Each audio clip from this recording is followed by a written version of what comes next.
Lebih kurang pukul 4 pagi, TJ terdengar lolongan anjing sayup-sayup dengan bunyi desiran angin. TJ renung ke tanah perkuburan Cina tu. Dia nampak kabus mula memenuhi seluruh kawasan tu. Batu-batu nisan yang ada dekat situ, TJ rasa bergerak-gerak.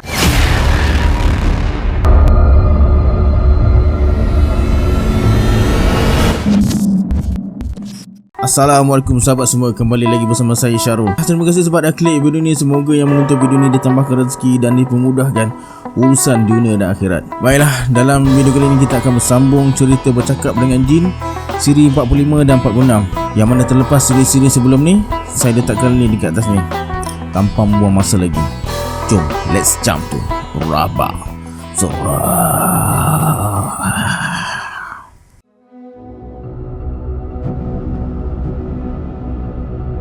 Dari mana kau menuntut ilmu tu, Sadun?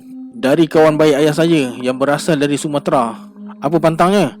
Saya tak boleh kahwin seumur hidup.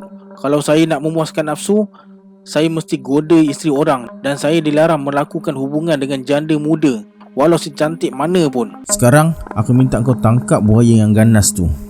Buaya-buaya lain kau jangan ganggu atau puja semangatnya. Sadun Julin terdiam. Dia macam keberatan nak laksanakan permintaan Datuk TJ tu. Datuk TJ bersuara, "Engkau sebenarnya jadi buaya kan? Salah seekor dari buaya tu kau satukan dengan semangat kau. Aku tahu buaya tu berwarna putih, dan kau beritahu orang-orang dekat sini yang buaya tu buaya keramat. Mana ada buaya keramat?" Sadun Julin terdiam. Matahari pagi kian meninggi. Tak ada penduduk kampung Tanjung Ara yang tahu mereka ada di kawasan tu. Kedudukannya agak tersorok dan dilindungi oleh beberapa pokok-pokok besar. Kemudian Sadun Julin genggam penumbuk dan tahan nafas sampai mukanya kelihatan merah. Bila Sadun lepaskan nafasnya, terdengar macam bunyi suara buaya mendengkur dan wajahnya kelihatan garang. Biji matanya terbeliak. Datuk TJ bersuara, "Aku tahu kau marahkan aku, Sadun. Tapi cuba kau fikir, sampai bila kau nak buat kerja terkutuk ni? Itu urusan aku, dan urusan aku pula selamatkan orang-orang dekat sini." Lagi sekali Sadun Julin terdiam. Perlahan-lahan dia melangkah ke depan dan berdiri berhadapan dengan Datuk TJ sambil membungkukkan badan. Matanya merenung tajam Datuk TJ. Datuk TJ berdiri dengan tenang. Tiba-tiba Sadun Julin melompat lalu melepaskan satu tendangan kilat ke dada Datuk TJ. Datuk TJ tersembam ke tanah. Kemudian Sadun Julin berpusing ke arah TJ dan melepaskan penumbuk sulungnya ke pipi TJ. TJ terjatuh dan tak mampu nak bangun. Sadun terus serang Datuk TJ bertubi-tubi. Datuk TJ tak balas serangannya. Dia lebih banyak mengelak dan mempertahankan diri. Sadun Julin tunjukkan kehandalannya. Gerak tangan dan kakinya macam kibasan ekor buaya. Muka Datuk TJ mula dibasahi darah dan kelihatan tak bermaya. Sadun Julin semakin ganas. Dia terus menyerang tanpa belas kasihan. Sadun melompat dan bersedia nak tendang leher Datuk TJ. Kalau tendangan tu tepat pada sasarannya, pasti nyawa Datuk TJ melayang. Datuk TJ segera mengelak dan memusingkan badannya ke arah pangkal pokok bunga Tanjung. Kemudian dia merangkak macam buaya untuk serang Datuk TJ. Dengan cepat Datuk TJ bangun dan melompat belakang Sadun. Kedua belah tangan Datuk TJ pegang rambut Sadun di bahagian umbung-umbung kepala. Sadun Julin tak melawan. Dia terkapar atas tanah. Datuk TJ bersuara, "Sadun, aku tahu dekat mana kekuatan dan sumpah ilmu kau." Dekat tangan Datuk TJ ada rambut Sadun. Sadun terus bangun dan duduk bersandar di pangkal pokok bunga Tanjung. Dia kelihatan letih, nafasnya tercungap-cungap. Datuk TJ terus membersihkan darah di muka dengan daun serunai laut. Kemudian daun tu diramas-ramasnya dan disapukan ke bahagian muka yang bengkak. Tak sampai 10 minit, bengkak dan lebam di mukanya terus hilang. Datuk TJ bersuara, "Sadun, aku harap kau jangan puja semangat buaya yang boleh menyusahkan orang-orang dekat sini.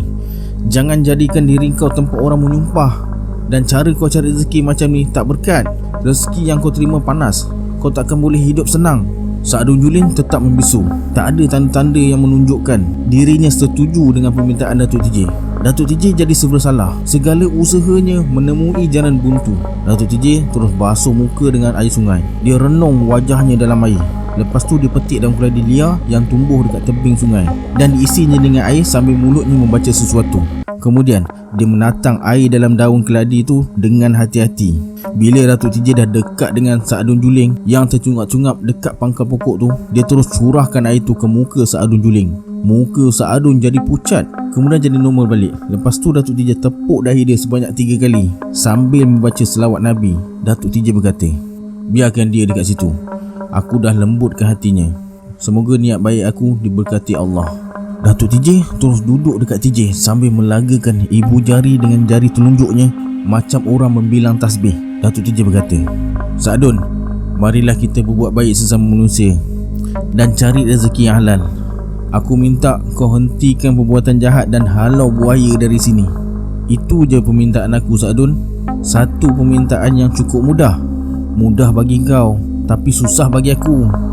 Maksud kau? Kalau aku ikut cakap kau, maksudnya aku serah nyawa pada buaya. Aku akan mati. Hidup mati kau bukan kuasa buaya. Nyawa seseorang bergantung pada Allah. Kalau kau pandai, kau sendiri halau buaya tu. Aku tak nak. Kau jangan halang kerja aku. Sa'dun, aku bukan pawang buaya macam kau. Apa yang aku lakukan selama ni ialah petua untuk jinakkan buaya. Petua tu aku dapat dari orang-orang tua. Itu je yang ada pada aku. Matahari kian panas. Setiap kali TJ bergerak, kulit mukanya terasa sakit akibat penumbuk sulung dari Sa'dun juling.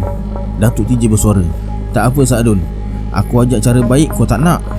Mulai saat ini kita bermusuh. Kalau aku lalai, akan jadi habuan kau. Dan kalau kau pula lalai, kau akan jadi habuan aku. Ingat, kejahatan kau akan aku ceritakan pada orang-orang dekat sini. Kemudian Datuk TJ ajak TJ balik. Baru je mereka melangkah, Sa'dun menerpa ke arah Datuk TJ sambil hulurkan golok. TJ dengan Datuk TJ terkejut. Datuk TJ bertanya, untuk apa ni Sa'dun? Potong rambut aku di bahagian tengkuk. Mulakan dari kiri ke kanan. Jangan sampai sehelai pun rambut aku jatuh ke tanah. Datuk TJ ambil golok dari tangan Sa'dun. Dengan hati-hati Datuk TJ potong. Rambut yang dah dipotong tu diserahkan pada Sa'dun. Kemudian dibungkus dengan kain hitam. Sa'dun ajak mereka berdua duduk. 5 minit masa berlalu. Mereka tak bercakap walau sepatah pun. Cuma Sa'dun juling je yang pandang kiri dan ke kanan. Kemudian dia keluarkan kotak kecil dari poket dia dan serahkan pada Datuk TJ. Sa'dun suruh Datuk TJ buka kotak tu. Bila Datuk TJ buka, dalam kotak tu ada sebilah pisau cukur bersarung hitam, segumpal rambut, sebutir telur buaya yang masih elok dan 2 batang gigi buaya yang dah berlubang. Pada lubang tu dicucuk dengan benang hitam. Bila disarungkan ke leher, akan jadi kalung. Kemudian Sa'dun juling tunjukkan pada Datuk TJ satu benda putih berkilat, bentuknya macam batu sebesar ibu jari yang dikeluarkan dari rusuk kirinya dan berkata, ini ibu geliga buaya. Semangat buaya yang aku puja ada dekat sini. Sekarang biarlah aku pulangkan padanya dan suruh buaya-buaya tu pindah ke tempat lain. Sa'dun juling terus ambil sekepal pasir dan sehelai daun keladi. Pasir tu diletakkan di atas daun keladi dan ibu geliga buaya tu diletakkan dekat tengah-tengah pasir dan dibungkus. Bungkusan tu digenggamnya sambil membaca sesuatu. Bila dah selesai, bungkusan tu dilemparkan ke dalam sungai. Dalam sekelip mata je, air sungai bergelombang. Bila gelombang tu dah reda, timbul berpuluh-puluh ekor buaya. Semua kepala buaya tu menghadap ke hilir sungai. Sa'dun bersuara, pindahlah kamu dari sini. Aku bukan bapak kamu lagi. Pergilah ke mana-mana. Kemudian buaya-buaya tu bergerak menuju ke kuala.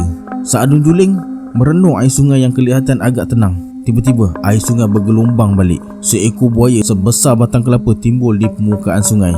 Buaya tu berenang ke tepi sungai. Sa'dun berkata, berhenti dan tunjukkan badan kamu.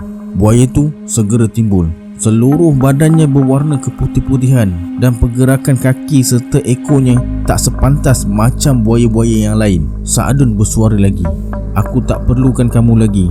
Aku kembalikan semangat kamu yang aku pinjam pada kamu. Sumpah yang kita buat dah tak ada lagi. Kau berhak makan daging aku dan aku berhak membunuh kamu. Buaya tu terus menyelam dan gaib. Dekat tempat buaya tu menyelam, muncul sepotong kayu hitam macam kayu arang yang panjangnya kira-kira 2 kaki. Kayu tu berpusing-pusing dekat situ sambil keluarkan asap yang nipis di permukaan sungai. Bila asap tu hilang, Sa'dun juling terus jatuh ke tanah. Badan dia kelihatan kaku, tak bergerak dan matanya tertutup rapat. Seluruh badan Sa'dun keluarkan asap macam uap. Bila uap tu hilang, Sa'dun mula bergerak dan terus bangun. Dia mendekati Datuk TJ dan berkata, kau nampak buaya putih tadi? Ya, sebenarnya badan buaya tu tak putih. Cuma penglihatan kita je yang nampak putih. Maksud kau Sa'dun? Itulah buaya jadi-jadian yang aku puja dari putung kayu hanyut dekat tengah sungai waktu malam. Sebelum putung tu aku puja, putung tu aku serahkan pada guruku untuk ditapa selama 7 minggu dalam lubuk yang airnya berpusing. Selepas dipujanya, barulah diserahkan pada aku untuk aku pula puja dengan beberapa syarat yang tertentu. Datuk TJ renung wajah Saadun, kemudian dia tersenyum dan hulurkan tangan pada Saadun Juling. Cepat-cepat Saadun Juling sambut. Mereka bersalaman penuh mesra sambil ketawa. Saadun berkata, "Kita bersahabat, tapi kalau kau tersilap langkah, ertinya kau habuan aku. Begitu juga dengan aku. Kalau tersilap langkah, akan jadi habuan kau. Kalau itu sebagai satu syarat untuk kita bersahabat, aku terima Saadun." Saadun Juling terus melangkah beberapa tapak ke belakang dan melompat terus duduk bersila depan Datuk TJ. Dia hulurkan kepalanya yang berapa panjang tu dekat Datuk TJ. Saadun berkata, "Gunakan pisau cukur tadi dan cukur rambut ni. Aku nak buang segala ilmu yang aku tuntut. Kau main ke atau kau memang berhajat?" "Aku memang berhajat. Segala kekuatan ilmu yang aku tuntut terletak pada rambut aku. Sebab itulah aku simpan rambut panjang. Ada tujuan dan gunanya." "Oh, begitu. Aku faham sekarang." Kau memang bijak. Pura-pura tak tahu. Padahal kau sendiri tahu. Bila kau tarik rambut aku tadi, aku dah tahu yang kau tahu rahsia aku." Datuk TJ tersenyum dan beritahu pada Saadun Juling. Dia tahu rahsia itu bila dia tengok cara Saadun Juling berjalan dan kedipan mata dia. Tanpa membuang masa lagi, Datuk TJ terus cukur rambut Saadun Juling dan tinggalkan rambut di bahagian umbun kepala dalam bentuk bulat atas permintaan Saadun Juling sendiri. Saadun berkata, "Sekarang cukurlah rambut yang tinggal tu dan kau bersedia elakkan dari terkena badinya." Saadun Juling suruh Datuk TJ ambil segumpal rambut, telur buaya dan 2 batang gigi buaya dari dalam kotak kecil tu. Gigi buaya tu disangkutkan ke lehernya, manakala rambut dan telur buaya diletakkan atas daun keladi. Kemudian Saadun letakkan barang-barang tu semua dekat bawah peha kanan dia. Saadun berkata lagi, "Sekarang cukur rambut tu dari arah matahari jatuh membawa ke arah matahari naik. Bila mata pisau cukur terkena bahagian rambut tersebut, tiba-tiba hujan turun dalam panas terik tu." Saadun pejamkan matanya dan tangan Datuk TJ yang pegang pisau cukur kelihatan bergerak-gerak tak tentu arah, macam ditolak sesuatu. Akhirnya dapat juga Datuk TJ cukur rambut yang sejemput tu selepas dia baca beberapa potong ayat suci. Bila dah selesai cukur rambut, hujan pun berhenti. Tapi muka Datuk TJ kelihatan kebiru-biruan, kedua belah bibirnya nampak hitam dan badannya menggeletar. Datuk TJ suruh TJ cari daun lidah buaya dan cendawan telinga monyet. Bila dah dapat semua bahan-bahan tu, TJ serahkan pada Datuk dia. Cendawan telinga monyet tu Datuk TJ patah 2. Sebelah digosokkan pada tapak kaki kiri dan sebelah digosokkan pada tapak kaki kanan beberapa kali sampai rasa menggeletar hilang. Kemudian daun lidah buaya tu Datuk TJ siap dengan golok dan makan isi daun lidah buaya tu. Lendirnya dari bahagian kulit pula Datuk TJ sapukan ke muka dan kedua belah lengannya. Tak lama lepas tu Datuk TJ pulih seperti sedia kala. Matahari dah betul-betul berada di atas kepala. Ketika itu jugalah Saadun Juling bentang kain kuning berbucu 3 di atas tanah. Rambutnya yang dah dicukur tu dikumpulkan atas kain kuning tersebut dengan pisau cukur, telur buaya, kalung gigi buaya dan segumpal rambut. Semua benda-benda tu dibungkus dengan kain kuning lalu diletakkan atas batang buruk dan dihanyutkan ke tengah sungai. Bila kain kuning tu bergerak ke hilir, helang sawah yang terbang terus menjunam serta menyambar kain kuning tersebut. Burung helang tu berlega-lega di udara. Kemudian terdengar satu letupan macam peti dan helang yang berada di udara berkecai. Bulunya berterbangan jatuh atas permukaan sungai. Saadun berkata, "Semuanya dah habis. Ilmu yang aku tuntut dah pulang ke tanah asalnya di Kuala Tari, Aceh, menemui tuannya. Habiskan sisa hidup kau untuk mengabdikan diri pada Allah. Mohon ampun dan bertaubatlah pada Allah. Semoga kau akan bahagia dunia akhirat." Datuk TJ terus tepuk bahu Saadun Juling sambil tinggalkan kawasan tersebut menuju ke pondoknya. Bunyi ledakan peti di tengah hari tu rupanya menimbulkan kegemparan pada penduduk di Tanjung Ara.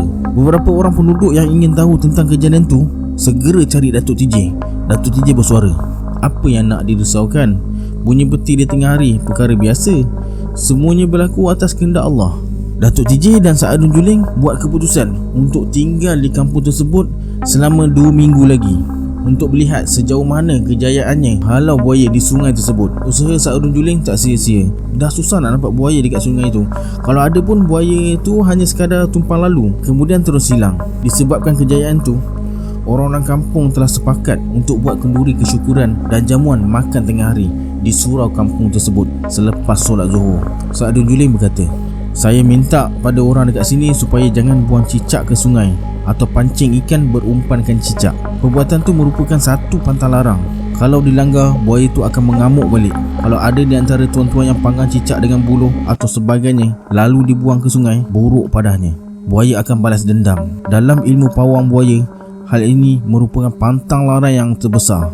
Dalam majlis kesyukuran tu, Datuk TJ ambil kesempatan bawa Saadun Juling berjumpa dengan suami wanita yang dia goda dulu. Datuk TJ tak sangka pertemuan yang diadakan dengan tujuan yang baik jadi sebaliknya. Suami wanita tu berdendam dekat Saadun Juling. Dia terus cabar Saadun supaya berlawan dengannya menggunakan parang panjang. Datuk TJ berkata, "Saadun, aku harap kau bersabar. Orang yang sabar dikasihi Allah. Tujuan kita bukan nak bergaduh. Apa yang kita buat untuk kebaikan, untuk hilangkan pemusuhan sesama Islam. Aku ikut cakap kau asalkan tujuannya baik." Datuk TJ terus mendekati suami yang tengah marah tu. Dia tepuk bahu kanannya 2-3 kali. Kemudian Datuk TJ ambil keris pendek yang tergenggam di tangan si suami tu. Keris tu Datuk TJ masukkan ke dalam sarungnya. Orang-orang kampung yang tak tahu tentang perkara itu jadi tercengang-cengang sambil berbisik sesama sendiri. Saadun Juling cuma melihat dari jauh je. Datuk TJ berjaya pujuk si suami yang tengah marah tu. Akhirnya mereka berdua bersalaman. Kemudian si suami tu ajak TJ, Datuk dia dan Saadun Juling ke rumahnya. Mereka dijamu dengan kopi panas di anjung rumah. Tiba-tiba Saadun Juling hulurkan golok pada si suami dan berkata, "Saya mengaku saya bersalah dalam hal ni. Ambillah golok ni dan lakukan apa saja demi menjaga kehormatan awak sebagai seorang suami. Saya rela mati atas perbuatan saya. Tak perlu. Saya faham dan saya dah maafkan awak. Walaupun perbuatan saya ini perbuatan dayus, saya tak rasa kesal. Buang perasaan dendam dan mengelak bergaduh sesama Islam itu lebih mulia." Si suami terus bertanya pada isterinya sama ada dia mencintai dirinya atau Saadun Juling. Si isteri menjawab, dia memang tak cintakan suaminya sebab itu bukan pilihan hatinya, tapi pilihan kedua orang tuanya. Si suami menerima dengan dada yang terbuka. Kemudian dia buat keputusan menceraikan isterinya. Selepas Saadun Juling berjanji akan memperistrikan wanita tersebut. Saadun Juling membuktikan kata-katanya itu. Selepas wanita tu lepas edah, dia terus menikah dengan wanita tersebut. Kemudian Saadun Juling bawa isterinya ke kampung halaman dan mulakan hidup baru dengan membuka kedai kopi dan barang-barang runcit di tempatnya.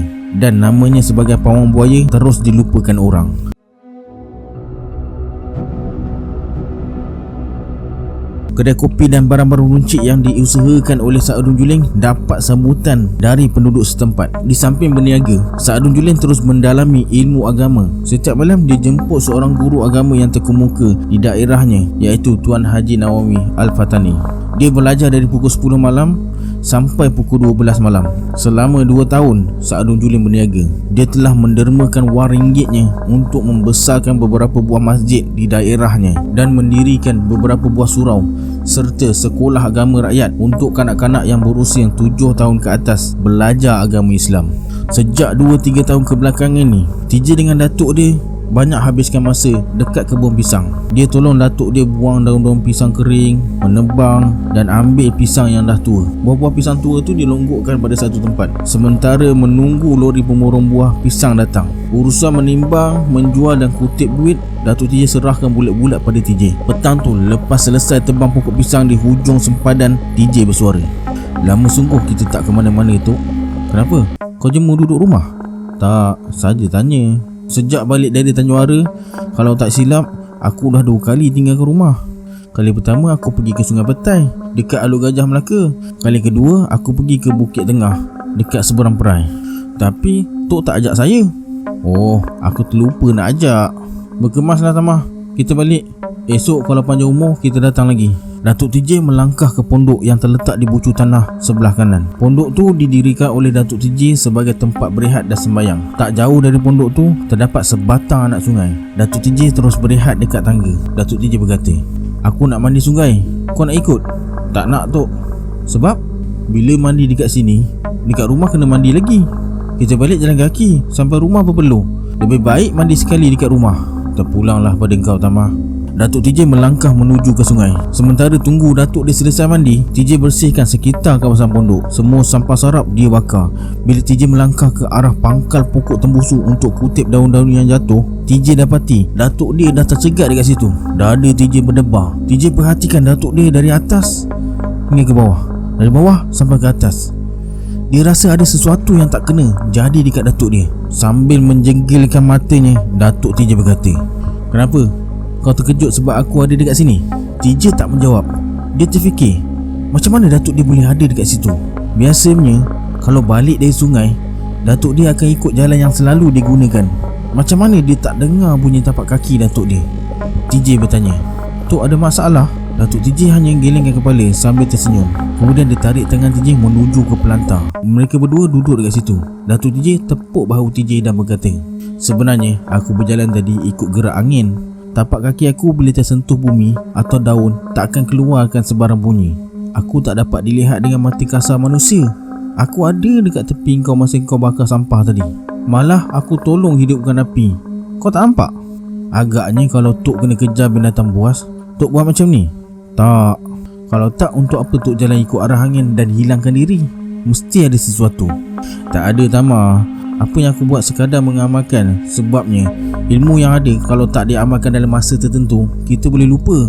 Datuk TJ terus ajak TJ pulang. Baru 20 langkah mereka tinggalkan pondok, TJ teringatkan buah-buah pisang yang berlonggok dekat bahagian tengah kebun. Dia risau kalau buah pisang tu hilang. TJ tarik hujung baju datuk dia. Datuk dia bersuara, "Kenapa? Pisang kita tu. Kenapa pula? Kau nak bermalam dengan buah pisang tu ke? Takut dicuri orang tu." "Hah?" Datuk TJ segera sandarkan badannya pada salah satu pokok getah di kiri kanan jalan yang mereka lalui. Dia tepuk tangan 3 kali. Kemudian Datuk TJ tegakkan badannya sambil menghalakan wajahnya ke arah angin yang datang. Dia lurut lengan kanan dengan tapak tangan kiri 3 kali. Dengan tenang dia petik jarinya sebanyak 2 kali. Bunyinya cukup kuat. Datuk TJ berkata, "Datang kemari sekejap. Ada kerja yang nak aku serahkan pada kau." Tiba-tiba Datuk TJ tolak TJ sampai tersungkur atas tanah. TJ segera bangun dan renung datuk dia. Mulutnya kelihatan bergerak-gerak membaca sesuatu. Bila datuk dia selesai membaca, TJ bertanya, "Kenapa Tok tolak saya? Aku tak panggil kau. Habis Tok panggil siapa?" "Tu, aku panggil tu." Datuk TJ tunjuk ke arah rimbunan pokok senduduk yang kelihatan bergoyang-goyang. TJ terkejut. Seekor harimau belang menuju ke arah datuk dia, berhenti dan merebahkan badannya depan datuk TJ sambil menggoyang-goyangkan ekornya. Datuk TJ tepuk kepala harimau tu 2-3 kali. TJ pula beranikan diri mengurut-urut badan harimau tersebut. Datuk TJ bersuara, "Malam ni kau jaga pisang kami. Esok aku nak jual. Ingat, kalau ada orang yang nak curi, kau halaukan je. Jangan cederakan manusia." Harimau tu merenung muka Datuk TJ, kemudian pejamkan kedua belah matanya sambil mengaum kecil. Lepas tu Datuk TJ suruh harimau tu pulang. Harimau tu segera bangun dan menggeser-geserkan badannya ke badan Datuk TJ. Kemudian harimau tu bergerak menuju ke rumpun senduduk lalu hilang. Datuk TJ tepuk bahu TJ 2-3 kali dan berkata, "Kau dah tahu siapa yang aku panggil, Tama?" "Tahu, Tok. Dialah yang menjaga pisang kita malam ni." "Saya tahu, Tok. Kalau dah tahu, jangan banyak bertanya. Mari kita balik." Mereka pun melangkah. Jarak antara rumah dengan kebun pisang lebih kurang 2 batu. Sedang asyik melangkah, tiba-tiba Datuk TJ menjerit dan buka langkah silat sambil melompat ke kanan. Ada sebatang dahan getah mati jatuh ke arah Datuk TJ. Dengan cepat Datuk TJ sambar dahan tu lalu dicampakkan ke sebelah kanan jalan. Datuk TJ berkata, "Berjalan dalam hutan atau dekat mana-mana, kita kena waspada. Mesti tahu kuasai diri, pandai mengira langkah dan gerak makhluk serta alam." "Macam mana kita nak tahu semua tu, Tok?" "Setiap manusia ada panca indera yang kelima. Kita hanya perlu tajamkan panca indera yang kelima tu supaya jadi lebih berkesan lagi. Caranya harus belajar dari petua orang-orang tua dan kita harus amalkan. Perkara yang utama dan penting ialah keyakinan, tabah dan sabar." Kemudian mereka teruskan perjalanan. Akhirnya mereka sampai ke rumah. Selepas mandi dan bersiap, mereka berdua ke surau untuk solat maghrib dan isyak. Lebih kurang pukul 10 malam baru mereka berdua pulang. Datuk TJ macam biasa habiskan masa sebelah malamnya dengan membaca Quran sampai waktu subuh. Pagi tu Datuk TJ suruh TJ jumpa Lim Kim Bo, peraih buah pisang. Selepas berunding dengan Lim Kim Bo beberapa minit, dia terus telefon adiknya Lim Tong Kin yang tinggal di Setiawan. Kim berkata, "Adik saya beli semua pisang datuk awak. Dia nak jual pisang tu dekat Kuala Lumpur, Melaka dan Johor Bahru." "Bila dia sampai, Kim?" "Sekarang pukul 7. Lebih kurang pukul 8.30 dia sampai." "Saya nak tunggu dekat mana?" "Tunggu di kebun. Adik saya tahu. Sudah banyak kali dia ambil pisang dekat kebun datuk awak." TJ terus pulang ke rumah. Dari rumah, TJ dengan datuk nenek dia berjalan kaki menuju ke kebun pisang di Paya Besar. Sampai di kebun pisang, TJ nampak kesan tapak kaki harimau. Nenek TJ bersuara, "Ada orang tunggu pisang awak malam tadi?" "Ada. Sementara tunggu lori sampai, mereka bersihkan kawasan kebun pisang tu. 1 jam kemudian, lori yang ditunggu-tunggu pun tiba. Semua pisang yang ada dekat situ ditimbang dan dimasukkan ke dalam lori. Duit hasil penjualan pisang tu yang berjumlah lebih kurang RM300, Datuk TJ serahkan pada nenek TJ. Datuk TJ bersuara, "Simpan duit tu baik-baik. RM100 awak bagi pada Imam Musa untuk tabur masjid, dan RM50 awak bagi pada Long Munah yang baru mati suami 2 hari lepas. Bakinya terpulang pada awak." Lim Tong Kim menghampiri Datuk TJ. Dia tarik tangan Datuk TJ menuju ke arah pokok getah tua dekat sempadan tanah sebelah kanan. Mereka bercakap-cakap sebentar, kemudian Datuk TJ datang balik. Datuk TJ berkata, "Kita balik naik lori." "Kenapa Tok nak balik cepat?" "Si Lim Tong Kim ni ajak aku teman dia ke Johor Bahru. Dia takut sebab bawa banyak duit." Nenek TJ naik lori duduk di sebelah pemandu. TJ dan Lim Tong Kim duduk dekat belakang. Datuk TJ masih lagi tercegat dekat situ. TJ bersuara, "Naiklah Tok." "Tak payah, aku jalan kaki je." Lori pun bergerak. Bila mereka sampai je dekat halaman rumah, pemandu lori dengan Lim Tong Kim terkejut melihat Datuk TJ duduk di kaki tangga sambil melurut-lurut sebatang kayu. Nenek TJ turun dari lori. Cepat-cepat TJ masuk ke rumah, kemas pakaian yang nak dibawa. Lim Tong Kim berkata, "Awak jalan kaki ke terbang?" "Jalan kaki." "Awak mesti pakai ilmu." "Tidak." TJ keluar dari rumah dan berdiri dekat datuk dia. Kemudian Datuk TJ bangun, berjalan 3 langkah ke depan, lalu memacakkan kayu yang dilurutnya tadi ke atas tanah. Dia renung ke langit. Datuk TJ berkata, "Langkah kita baik, tapi ada halangan sikit. Dengan izin Allah, rintangan tu berjaya kita atasi." Lim kelihatan tercengang-cengang. Datuk TJ tepuk bahu kanan Lim dan berkata, "Saya ikut awak belum tentu sampai ke Johor Bahru. Sebabnya bila saya ingat nak balik, saya balik. Awak tak boleh halang saya."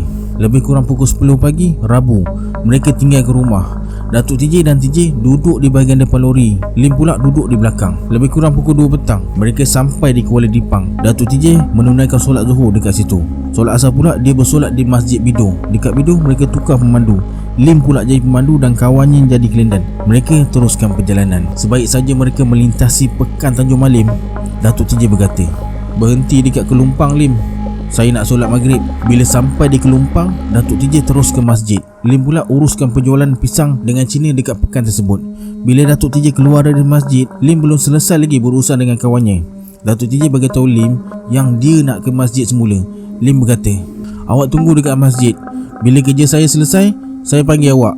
Lagipun saya rasa tak larat nak bawa lori sampai ke Kuala Lumpur. Saya ingat nak tidur di rumah abang ipar saya yang meniaga kedai runcit dekat Kuala Kubu Baru. Kalau begitu kata awak, saya ikut saja. Saya risau, saya bawa duit dekat RM5,000. TJ dengan datuk dia kembali ke masjid. Selesai solat isyak baru Lim panggil mereka. Lebih kurang pukul 10 malam, mereka tinggalkan Pekan Kelumpang. Ketika lori melalui satu selekor berhampiran dengan tanah perkuburan orang Cina, enjin lori tiba-tiba mati. Puas dibaki, tak hidup juga. Lim suruh kawannya pergi ke Kelumpang cari foreman. Sejam kemudian kawannya kembali tanpa foreman. Akhirnya Datuk TJ buat keputusan supaya mereka duduk dalam lori sementara tunggu hari siang. Pada mulanya kerap juga kereta lalu dekat situ. Bila nak masuk pukul 1 pagi, kereta mula berkurangan. Suasana terasa cukup sunyi. Lebih kurang pukul 4 pagi, TJ terdengar lolongan anjing sayup-sayup dengan bunyi desiran angin. TJ renung ke tanah perkuburan Cina tu. Dia nampak kabus mula memenuhi seluruh kawasan tu. Batu-batu nisan yang ada dekat situ, TJ rasa bergerak-gerak. Dalam keadaan yang cemas tu, sebuah kereta Fiat berwarna putih berhenti di belakang lori. Keluar 4 orang lelaki Cina yang berusia antara 20 tahun hingga 30 tahun. Mereka segera menuju ke bahagian depan lori. Lim yang tidur di bawah lori terkejut. Salah seorang dari lelaki tu keluarkan parang pemotong daging lalu mengacukan ke muka Lim. Datuk TJ yang duduk bersandar dekat sebatang pokok tak jauh dari lori tu buat tak kisah dengan apa yang berlaku. Lim masih lagi bertekak dengan 4 lelaki tersebut. Entah apa yang dikatakan oleh Lim buat lelaki yang pegang pisau potong daging tu naik darah. Dia tumbuk muka Lim. Kawan Lim tak dapat buat apa-apa. 4 orang lelaki tu terus kopak kusyen tempat duduk pemandu. Mereka ambil duit dalam satu beg plastik yang diletakkan dekat situ. Lim menjerit. Datuk TJ bersuara, "Letakkan, jangan ambil orang punya barang. Hei Melayu, lu jangan kacau kita. Kita tak kacau sama lu." Salah seorang dari lelaki tu lepaskan tendangan pada Datuk TJ. Datuk TJ tak sempat mengelak. Tendangan tu tepat kena dada Datuk TJ. Dia tersungkur. Mereka semua serbu Datuk TJ. Kemudian Datuk TJ menjerit. Mereka semua terhumban berhampiran lori. 3 daripada mereka tak mampu bangun. Salah seorang dari mereka berhadapan dengan Datuk TJ. Lelaki tu buka kungfu dan Datuk TJ buka langkah silat harimau jantan yang lebih banyak bertahan dari melakukan serangan. Disebabkan Datuk TJ lebih banyak bertahan dari menyerang, membuatkan dia lebih bertenaga berbanding dengan serangan kungfu dari lelaki tersebut. Dalam perlawanan tu, lelaki tadi kalah dan perintahkan kawan-kawannya menuju ke kereta untuk lari. Cepat-cepat mereka hidupkan enjin kereta. Ketika itu juga terdengar bunyi pistol dari kereta tersebut. Rupanya lelaki yang bertaruh dengan Datuk TJ tadi ambil pistol dan tembak Datuk TJ bertalung-talung. Anehnya, peluru pistol yang kena pada Datuk TJ tak mendatangkan kesan. Cuma baju Datuk TJ je yang berlubang-lubang. Melihat keadaan tu, 4 orang lelaki tu jadi cemas.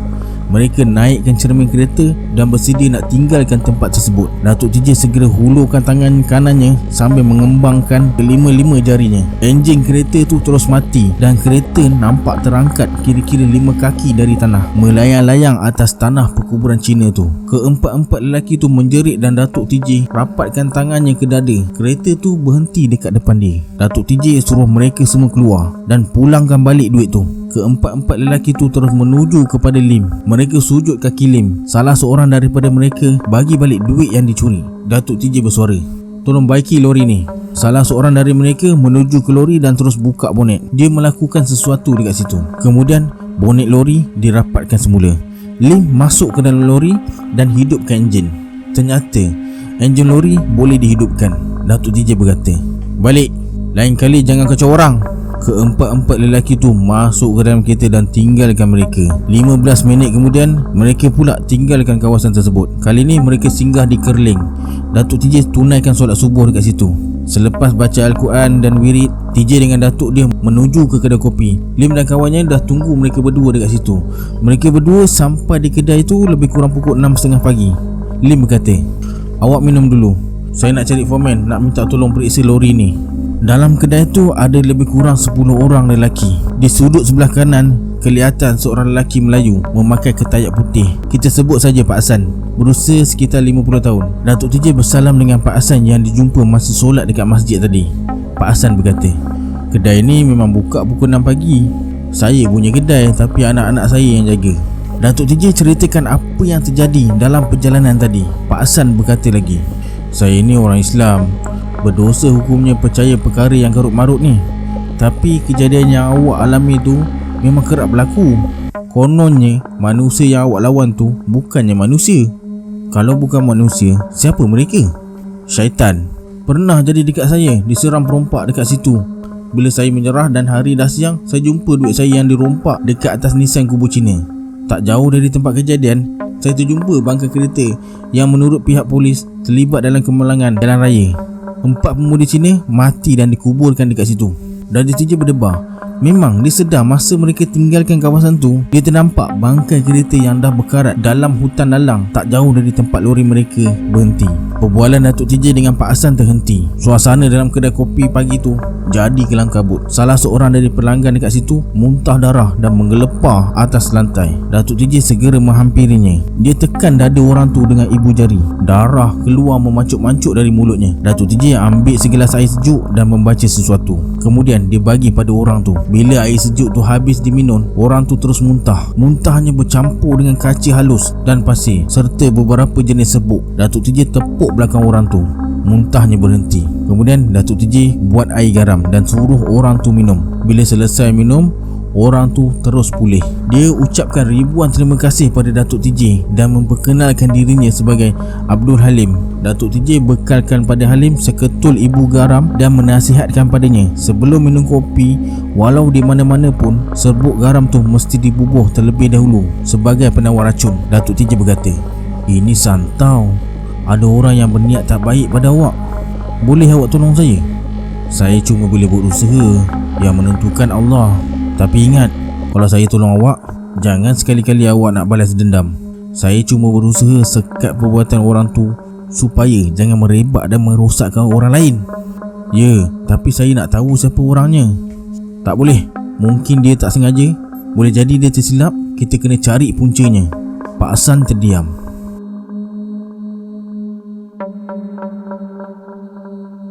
Okey sahabat semua, kita sambung di episod akan datang. Jangan lupa like dan share video ni. Saya Syarul. Assalamualaikum. Adios.